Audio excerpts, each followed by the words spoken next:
Hurricane Florence is still fresh on the minds of many, and those who survived are in recovery mode. But the work you see here in Creek's Edge is not from Florence. Residents here are still picking up the pieces from Hurricane Matthew. Those who could afford to move did. Those who could not stayed. And those who are new, Corey Lewis, for instance, had no idea what they were in for. I mean, we heard about it, but not in this specific area. You see, she had never seen these images of Creek's Edge after Hurricane Matthew, a borderless lake swallowing chunks of the neighborhood, spitting out the debris, only to be left at the curbside. Corey Lewis didn't know, but Hurricane Florence made sure that she knew what it was like.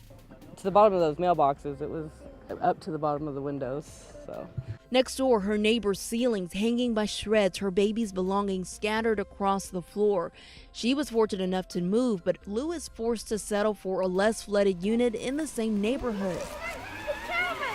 Unfortunately, we have no other option right now, being without help with FEMA, and because there wasn't extensive damage and just the position we're in now, we're just not able to go ahead and get out right away. And then we have Hollywood Heights, a neighborhood that just crossed a major milestone in June of last year.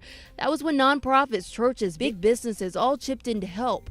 Yes, the homes were made over. Some residents moved back in, others left, but the ones who stuck it out are still facing a roadblock today, literally.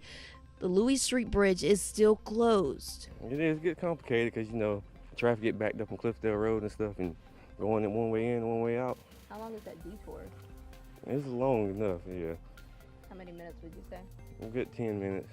So let's talk this out. It's a three-part problem. Hurricane Matthew destroyed homes. Displaced families, and many of those families today still struggling to put their lives back together. So where's all of the help? Our troubleshooter Diane Wilson tracked down hundreds of millions in unspent disaster recovery funds.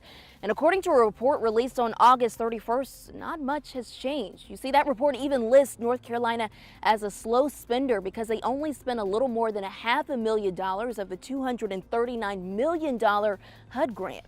And while Hurricane Matthew may have been just 2 years ago, it's still a wound that's still slow to heal for Hurricane Matthew and now Florence survivors. In Fayetteville, I'm Morgan Norwood, ABC 11 Eyewitness News.